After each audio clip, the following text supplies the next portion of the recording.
Hey everybody, welcome to video 5. We're all the way up to 5 right now.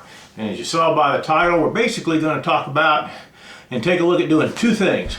First is, we got the fire brick laid. And I'll be honest with you, I laid it the first time, didn't like it. Just didn't like the way it turned out, didn't like the method that I used. And so I redid it, and I'll tell you about the method that worked a whole lot better, okay? And we can take a look at that. And then we're going to talk about and take a look at the wooden form that the bricks are going to go over to form the dome itself. All right, I got that built, got that finished, and the next time you'll see it, the last time you'll see it's here, then the next time you'll see it, it's going to be where it's sitting on top of the pad itself, and we're going to be start laying bricks. All right. But before we get into that, I've had a couple of good things happen last couple of weeks. I had some crappy things too, but yeah, you heard me say that before. First of all, I've been telling you I'm going to do the brick veneer around this thing. So I thought I'd show you, because I was telling a buddy of mine the other day I was going to use some brick veneer and he didn't know what it was. So maybe you don't either. This is brick veneer. You see how thin it is? Ain't a brick. It's just about 1/4 inch. That's all it is. All right. A little bit different colors. It's smooth and flat on the back. That's where you would put your mortar, and you put it in there. And then you got the roughed up edges and the different colorization and stuff like that. And I'll lay them out, but then I'll make sure that I, cover my seams so no seams are all like this going all the way around it. All right. It just looks better. It just looks better. No big deal.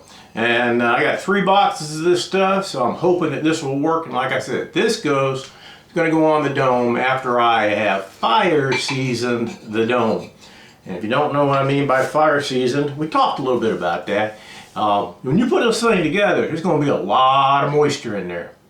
And I hope that a lot of people that you see on the tube are actually fire seasoning their ovens when they build them, although they don't give you that idea. So if you're a total newbie following some of them, you're going to finish building it and then just crank up the biggest fire you ever got, because you're anxious to do a pizza. I know, I am too. But that's a definite way to crack it. There's a lot of moisture in there, and you have to build up a very small fire and let that burn for several hours, and then the next day build up just a little bit bigger fire. Let that burn, and that's why it takes about, I've heard some guys say they do, well, 2 of them, tell you the truth, say they do a 7-day burn-in, and that the last 6th and 7th day is like the full-fledged. And I wrote one of them and said, well, here's what I'm going to do. I'm going to put the brick veneer out there. When do you recommend me doing that? And then he came back and said, I wouldn't do it till after I've done my fire seasoning. That way I can see if there's any cracks. I can take care of the cracks, so, fill them in a little bit, and then go ahead and I can put the mortar over it and put the brick veneer on there. And if it cracks again, which it probably will, all these things are going to crack a little bit. We'll see. But that was his idea. He said, fire season it first, then do that. All right. But I found something else.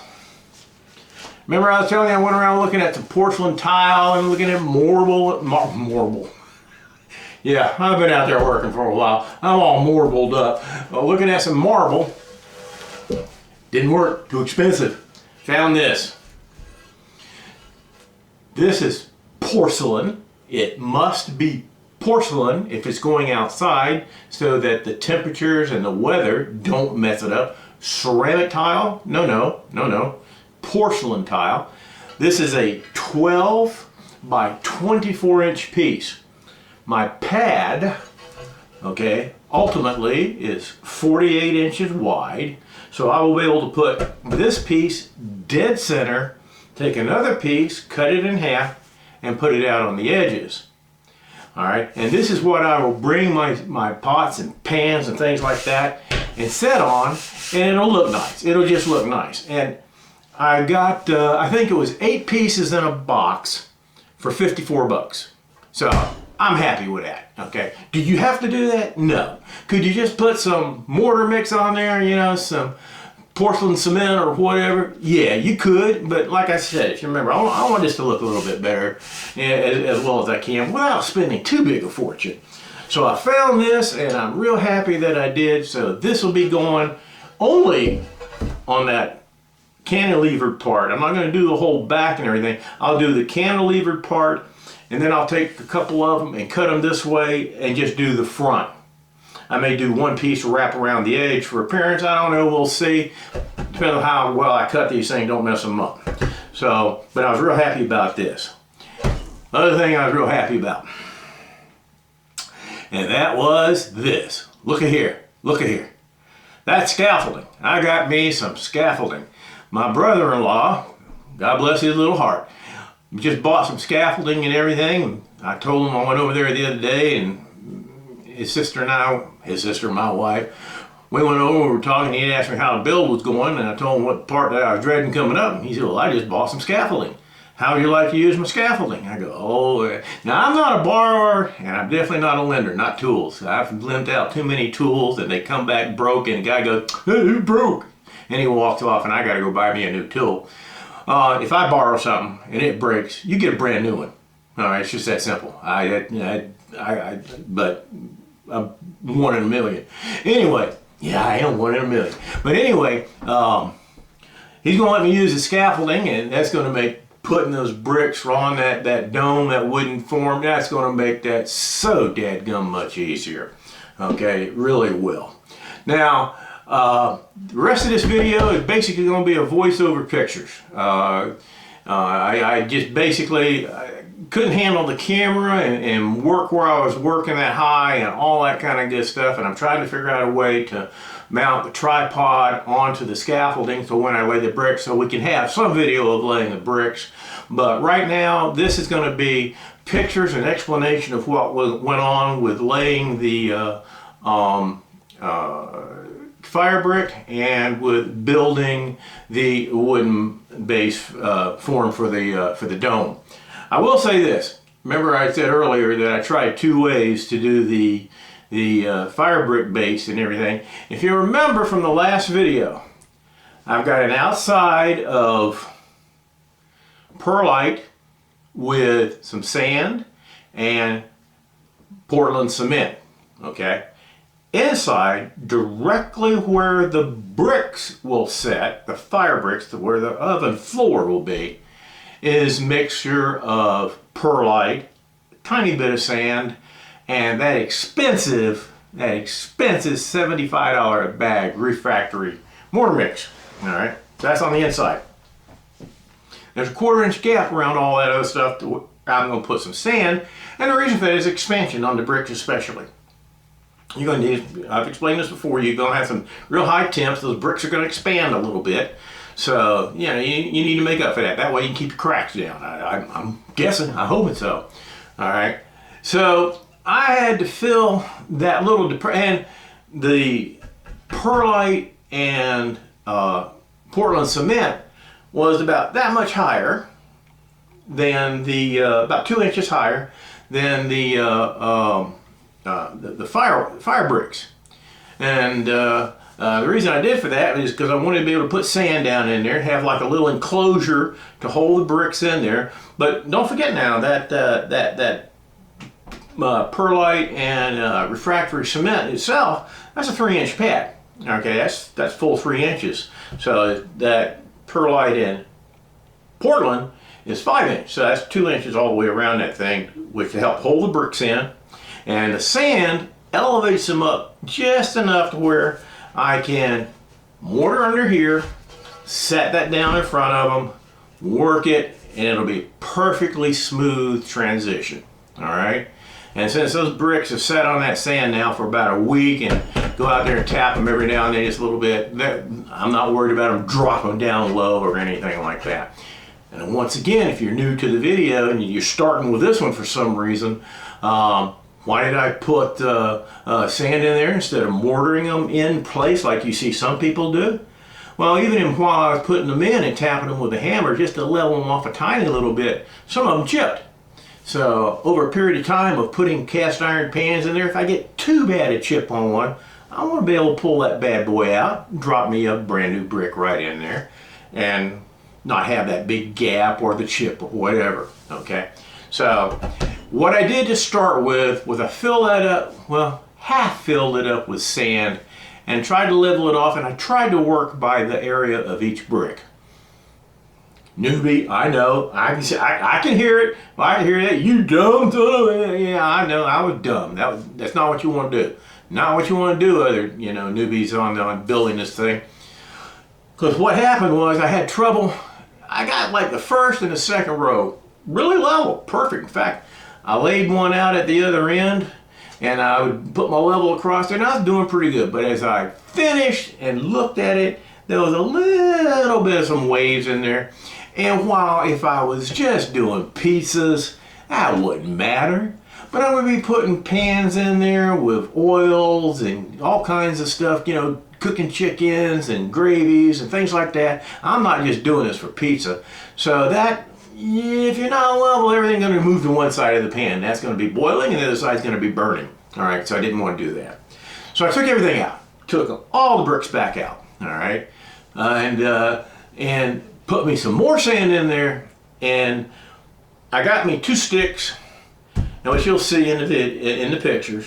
And I put a stick on each side of the cavity, and put my level up there, and just check to see how level they were, and if I needed to take one down and plane it, which I did a couple of times. Took about 1/16 of an inch off, one of them twice. Then I got it perfectly level across there. All right, and then I took that stick, all right, and figured how far down I wanted it to go, screwed it in, made sure it was still nice and level, and I could tell that because the piece of plywood that I screwed to the stick, okay, or the piece of wood, and you'll see it in the picture, came above the stick itself that rode on the other sticks to keep it level. I know I'm saying stick a lot, but you'll see it. It'll make sense. And what that allowed me to do was make sure that it too was level, so that as I screeded the sand, it stayed level. And so it all worked out, and poured the sand in there and did it that way all at once. And then it was just like laying bricks in. There was only an occasional tap or two or something like that. Worked fine, and you'll see the difference. No, you won't see the difference because I'm going to show you any pictures of that, how it started out. All right, so vid 5. Glad you enjoyed it. I'm going to give you the $2 hook a moment right now. If you've been watching, you know what a $2 hook a moment is. If you want to keep up with us, what's going on, subscribe. Okay, press that little button, subscribe. Like I've always said, get rid of me later if you want to, but go ahead and subscribe onto this. I think we got 75 people following this. Some people go, that ain't nothing. My dog's got 6,000. I go, well, bring your dog over, I know how to cook, dog. Anyway, but subscribe to it, hit like, do all that neat stuff you're supposed to do so they don't throw me off, and I ain't in trouble anymore for playing listening to somebody else's music. I've been real careful about that. All right, so if you don't know what's going on there, check out vid 4. I think I explained it to you there. Okay, because I did it, I think in vid 2 or 3, I was listening to music and I shouldn't have, so I had to apologize to 3 rock and roll groups. Okay, so that's what we're going to do. We're going to do that. We're going to do this. Take a look at how we got started on the sand and how we ended up doing the wooden thing. And then this is the last you're going to see me live, and we're going to go straight to the end and start working on video 6. Because video 6 is going to be starting the brick. Starting the brick. And I don't know why. Because I did a lot. I mean, just getting those 3 walls up without the dadgum thing falling over on me and killing me was amazing. Getting the pad done, okay? Getting the first pad, the 3-inch concrete pad, then the 5-inch, then getting all that done. I don't know why I didn't feel like I was accomplishing anything. But once I got the brick down and finished the wooden form, I feel like I'm kind of like see the light at the end of the tunnel, and the guy driving the train is probably going, get off the damn track, but I see the light at the end of the tunnels in a way, and hopefully it'll work out pretty well. So here we go. Let's take a look and see what it took to get that sand nice and level, and what the fire brick level looks like. Bye. Alright, so let's take a look at what happened as we were laying the bricks and how things worked out. You can see the different levels there of what we had going on as far as the two pads. Obviously the depressed one is the cooktop, about 2 inches there, so we started out filling it up with sand. I said in the beginning there that the street board was higher than the other one. It wasn't. It was lower, and so it created a little ledge. But I put sand in there, and you can see the two boards on either side that were level all the way across, and so that when I screeded the sand, it was perfectly level. Turned out really nice. You can see here where I've laid out about half the cooked bricks on top of the sand, and there wasn't much having to do with hitting them with a rubber mallet, not a hammer, rubber mallet. And here they are all in and ready to go. A little bit dirty. You can see the porcelain there, how it's going to butt up right close to it and everything like that. There's going to be another view here in just a second. There you go. The sand's all in between the cracks there. Everything's good. I know it's a little dirty, but here we got us a picture of where it's all cleaned up nice and neat. Those bricks may look like they're sticking up a little bit. That's a weird picture thing. They are not. They are smooth all the way across. Here's a level going across there. Don't try to enlarge it to take a look at that bubble. It's coming up here for you. And that we got it pretty level. I mean, it might not be 100,000%, but I'm not worried about oils really screaming to one side of a pot or screaming to one side of a pan. Not at all. So let's take a look at the wooden form that we built to support the brick dome. Started out with 2 pieces of fiber board. I knew I needed them 28 inches wide, and I needed them to go up at least 18 inches for the curve. I put 3 screws in it to hold it together so that it wouldn't move, and found the center, put my string there, and drew me an arc from corner to corner so it all matches. Once I had that done, I took it over to the bandsaw and I cut it. So any imperfection on one was an imperfection on the other as well. It was pretty good. Didn't have any real troubles doing that. Okay, now you can see how messy my saw place is. Alright, here's the took the 3 screws out after I cut it, and there's my 2 pieces. Now these things have got to be joined together, obviously. You just can't leave them like that. And here I'm starting to put them together. Here's the 2 sticks at the bottom, and actually they haven't been screwed in yet. They got to come out to the very edges, which they will. Alright, once you get those screwed in, you had to add the center one. You can see what I meant by that. Look at the one at the bottom now. It's right at the edge. All right.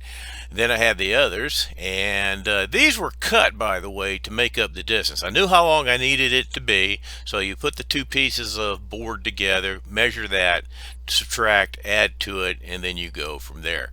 But it wasn't the height that I needed, okay? It just wasn't the height that I needed. So I needed to add like some little legs on the bottom, and I'll show you how I did that. I took a piece of 2x4, cut it in half.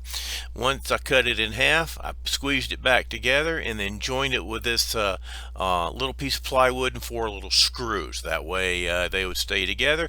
And when it came time to tear the form apart, all I had to do was reach in and pull those screws out, and I could pull the center one out, and then the dome would drop, and I could pull the dome out no problem, and then get finally the bottom one. Here you can see where it's mounted. It's got everything going on it but the plywood, and that was fun to deal with as well. Let me tell you, my back was hurting by the time I got done playing with that plywood. But here's another view of how I joined that. Okay, now I might have to take me a jigsaw and cut some of that fiberboard out, no big deal. But the red X is what's joining the extended legs to the actual form itself. Pull those 4 screws and of the red, then pull the 4 screws of the dark X, and everything just slides right out. Of course I got to do both ends, all right, but both ends are going to be open. Both ends will be open at that point in time, and there's no big deal with that. And let's see what this next picture is we got coming up here. All right, plywood. You just can't take 1/4 inch plywood and bend it; it'll snap. You got to kerf it, and not only do you kerf it, kerfing is nothing more than running it over a saw and putting little channels, little grooves in it. And that piece of wood that you see there on my guide is where the plywood runs underneath to help it from jumping up. Okay, here's a whole sheet of that plywood that I'm going to need. Oh Lord, my back was killing me, and that took dang near all day in patience of Job. Believe me, goodness gracious, I don't ever want to do that again. But got her done, and then the other half came down, helped me out a little bit, took some pictures. But like I said, as I'm putting that on, I'm spraying it with a mist of hot water and rubbing it in with a rag so that the fibers are softer and you can bend that with no problem. I'm using tacks, 1/2 inch tacks, to put that thing on, and I was going to use my little brad gun, but I think my air compressor bought the farm, so it would have to been done manually there. Just a little tacky here, a little tacky there, and keep on moving. Here are the extender legs that bring it up from the top of the bottom of the bricks are obviously going to lay on top of the wood, right? And then from the very top brick down to the very bottom brick is going to be 18 inches. There you go. And that's what she looks like finished. And that little blue blob is just a soft drink bottle that I covered up. I didn't want to get in trouble with some soft drink company like I got in trouble over recording some things when I was playing my radio. So that's what she looks like.